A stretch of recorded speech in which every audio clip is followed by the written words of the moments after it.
খ্রিস্টীয় দ্বাদশ শতাব্দীর ঐতিহাসিক প্রেক্ষাপট বিশ্লেষণ করলে দেখা যায় এই সময় বাংলাদেশে সেন রাজাদের আধিপত্য প্রতিষ্ঠিত হয়। আর সেন রাজারা ছিল গোঁড়া হিন্দু ব্রাহ্মণ্য ধর্মে বিশ্বাসী। মূলত বল্লাল সেনের আমলে ব্রাহ্মণদের ক্ষমতা চরম পর্যায়ে পৌঁছেছিল।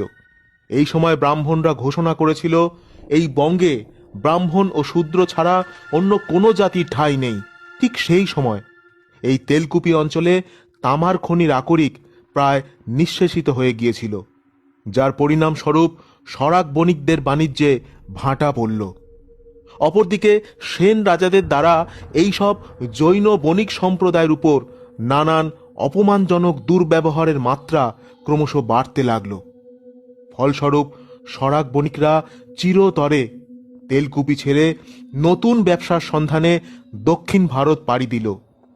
আর তখনই তেলকুপির এই জৈন প্রত্নক্ষেত্র দেউল মন্দিরগুলো পরিত্যক্ত হল। আর সেই সুযোগে ব্রাহ্মণরা জৈন মন্দির দেউলগুলিতে প্রতিষ্ঠিত দেবদেবীদেরকে নিজেদের দেওয়া হিন্দু নামে নামাঙ্কিত করে পুজো অর্চনা শুরু করলেন।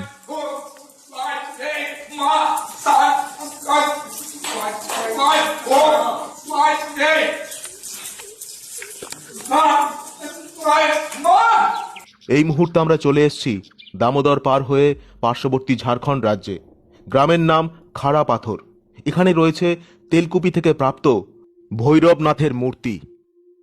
তেলকুপির মন্দির দেউলগুলি ব্রাহ্মণদের দখলে চলে যাওয়ার পর জৈনদের তীর্থঙ্কর ঋষভনাথ হলেন ভৈরবনাথ, অম্বিকা হলেন পার্বতী, মহাবীরের মাতা ত্রিশূলা হলেন গণেশ জননী।